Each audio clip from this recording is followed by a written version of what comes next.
Bienvenue, chers téléspectateurs, dans cette édition du journal sur la radio-télévision nationale congolaise. Plusieurs cadres de la coordination de l'AFCM 23 ont participé le jeudi 10 juillet 2025 à la formation sur le droit international humanitaire sur demande du coordonnateur Corneille Nangaa. C'était sous la facilitation du CICR. Reportage Prince Kakombe.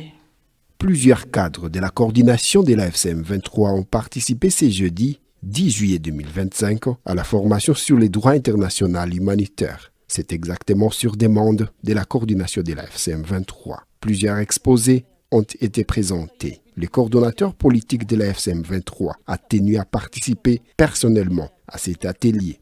Cet atelier a pour objectif de nous outiller car on nous acquise tous les temps, a dit Corneille Nangaa au début de la formation. La conseillère juridique des opérations du Comité international de la Croix-Rouge, Sarah Menarad April, est revenue sur la protection des personnes en temps de guerre, les principes fondamentaux des règles de détention des prisonniers, la conduite des hostilités, le respect des populations civiles et des objectifs civils.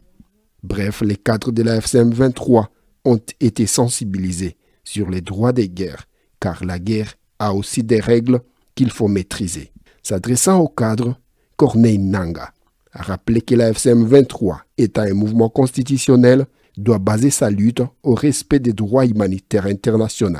Nous devons nous battre afin que dans nos formations, les droits humanitaires internationaux soient un module à part entière, a insisté Corneille Nangaa, coordonnateur politique de la FCM 23. La formation a été faite à notre propre demande. C'est la coordination qui l'a demandé et c'est pour cela que, premièrement, je voudrais remercier le Comité international de la Croix-Rouge, et particulièrement M. Jérôme Alexandre, Mme Rados et puis Mme Sarah Ménard. Merci beaucoup. Vous avez été excellents. Nous sommes une révolution constitutionnelle. 2. Nous sommes une révolution qui a une cause de la lutte. Et quel que soit ce que feront les hommes pour arrêter, tant que cette cause n'est pas réglée, malheureusement, la lutte continuera.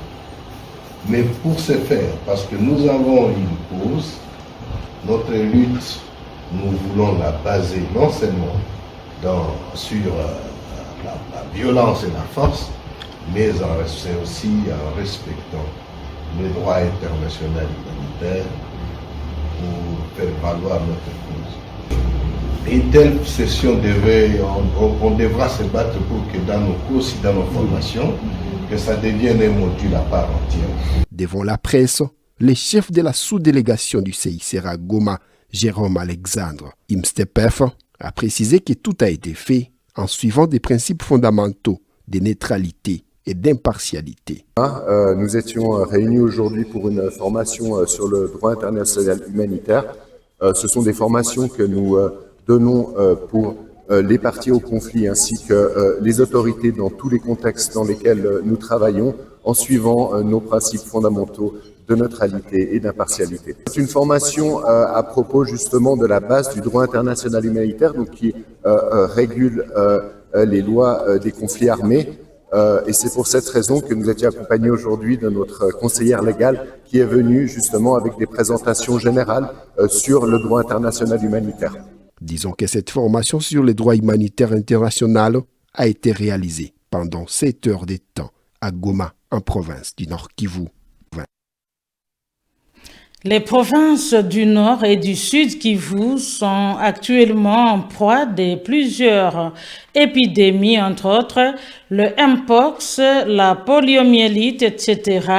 Une occasion pour Fabien Moisé, membre du comité provincial Une Santé du Sud Kivu, de préciser qu'il est important de lutter contre les maladies chez l'homme en tenant compte de la santé animale. Suivez ses propos. Par exemple, au niveau de la recherche, il y a déjà des curricula qui sont en train d'être faits au niveau des universités. Et la recommandation, c'est que nous puissions plutôt commencer par les niveaux les plus bas, ça veut dire au niveau déjà primaire, et nous ayons des modules d'enseignement, une santé au niveau du primaire et au niveau du secondaire, afin que cette approche puisse la population et les différentes personnes qui commencent déjà de l'école primaire et l'école secondaire puissent avoir l'approche déjà bien maîtrisée pour que nous puissions avoir la capacité de lutter contre les maladies en tenant compte de la santé humaine, en tenant compte de la santé de l'animal et en tenant compte de la protection de l'environnement. Les jeunes de Goma continuent à manifester la volonté d'aller en formation militaire dans l'ARC, Armée révolutionnaire congolaise, c'était dans une sensibilisation de ce jeudi 10 juillet 2025 au quartier Mugunga. Les détails dans ce reportage de la cellule de communication du gouvernorat de province.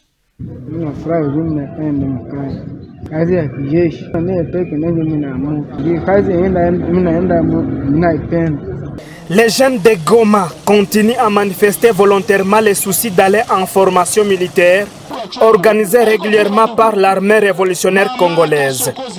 C'est le cas de ces jeunes du quartier Mugunga qui ont été sensibilisés ce jeudi 10 juillet 2025 par l'équipe de la coordination provinciale de mobilisation et de recrutement au cours des meetings populaires tenus à l'endroit communément appelé Kimachine. Ces jeunes ont reçu quelques encouragements de la part des habitants du quartier Mugunga. Siliro Bulenda, l'un de ses habitants, s'exprime. Tunafurahi kubaona, vraiment nashukuru hii chama yetu hii ilikuya inatufurahisha sana. Tunafurahi sana sana na wakaji walipiga mikono nadhani wanacheza kutuchunge vile. Pendant ces meetings populaires, les habitants de Mugunga ont manifesté leur soutien à l'AFC M23 à travers les danses et chansons révolutionnaires.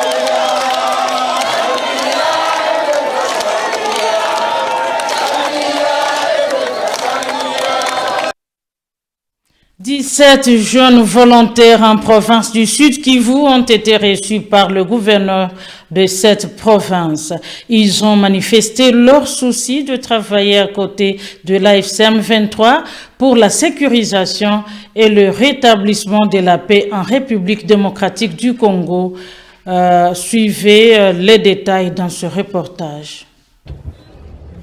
À peine revenu de Kanombe où il participait à une session de formation idéologique, le gouverneur du Sud Kivu, Patrick Boussou Bwangwi-Chombo, a reçu 17 jeunes volontaires désireux d'intégrer les rangs de l'armée révolutionnaire congolaise ARC. Cette action s'inscrit dans la logique de l'appel patriotique lancé par le mouvement AFC M23 que le gouverneur a relayé avec conviction aux jeunes du Sud Kivu, les exhortant à s'engager pour la sécurité et le développement de la République démocratique du Congo. Tout en les félicitant pour cet engagement pris, pour cette décision noble de participer au changement tant recherché en RDC, il a réaffirmé sa volonté de travailler pour la sécurité des personnes et de leurs biens, ainsi que pour la cohésion sociale. Il a appelé les jeunes à faire confiance à l'AFC M23 et à intégrer massivement l'armée révolutionnaire congolaise pour changer et développer notre cher Congo. Ces jeunes recrues, motivés et engagés disent être profondément convaincus par les actions concrètes du mouvement AFC M23 et de son armée ARC. Il a appelé les jeunes à faire confiance à l'AFC M23 et à intégrer massivement l'ARC pour changer et développer notre cher Congo. Ces jeunes recrues, motivés et engagés, disent être profondément convaincus par les actions concrètes du mouvement AFC M23 et de son armée ARC. Leur décision est l'expression d'un patriotisme actif et ils appellent d'autres jeunes à suivre leur exemple. 4 de ces jeunes sont de Ngouba, dans la commune d'Ibanda, 4 de la commune de Bagira, 4 jeunes viennent de Kassika en territoire de Mwenga, et 5 de Kamanyola en territoire de Walungu. L'intégration croissante des jeunes dans l'ARC est le fruit des campagnes de sensibilisation menées sur le terrain par le cadre des mobilisations de l'AFC M23 engagées pour renforcer la cohésion nationale et l'éveil de la conscience patriotique. Le gouverneur Patrick Boussou Bwangwi Chombo, accompagné de son adjoint en charge des questions politiques et administratives, Masumbuko Bwenge Duxo, a effectué en milieu de journée de ce mercredi 9 juillet 2025 une tournée d'inspection aux 2 postes frontières de Ruzizi 1 et 2, dans le double objectif de s'enquérir de la fluidité du trafic transfrontalier, mais surtout de s'assurer du respect des règles d'usage pour faciliter le commerce transfrontalier. L'autorité provinciale a, dans la foulée, annoncé une batterie de mesures qui devront être prises dans ce sens.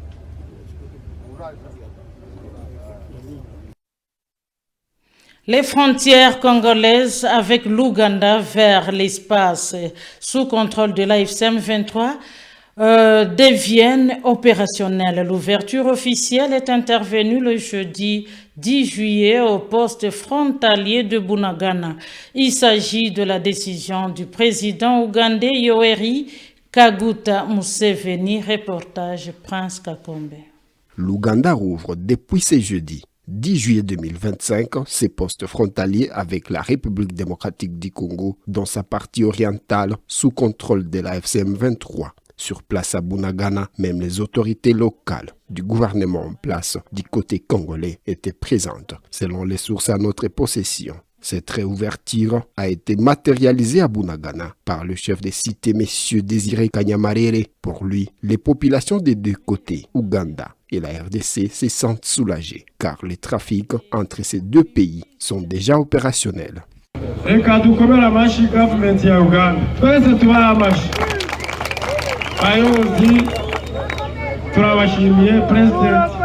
Merci d'être venu. Nous félicitons les gouvernements ougandais. Que Dieu bénisse toutes les autorités et surtout le président de ces pays. Le gouverneur a lui-même précisé que tous les habitants de ces 2 pays attendaient cette réouverture qui va désormais faciliter les trafics.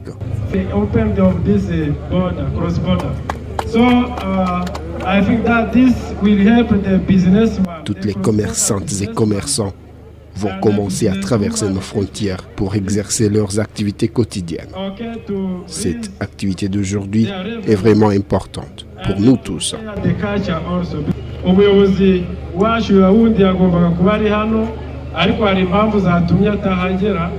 Le numéro 1 de la province du Nord Kivu devait être là, mais suite aux multiples tâches, il n'est pas venu. Mais recevez quand même ses salutations. C'est vraiment une opportunité non seulement pour les Ougandais, mais également pour les Congolais. Bertrand Bissimois, coordonnateur adjoint de la FCM 23, a sur son X félicité le président de l'Ouganda pour cet acte, un symbole du leadership responsable. A-t-il ajouté, cette réouverture marque le début des activités à la douane dans cette partie du pays et il s'agit de la décision du président ougandais Yoweri Kaguta Museveni. C'est la fin de cette session des nouvelles. Merci de nous être fidèles.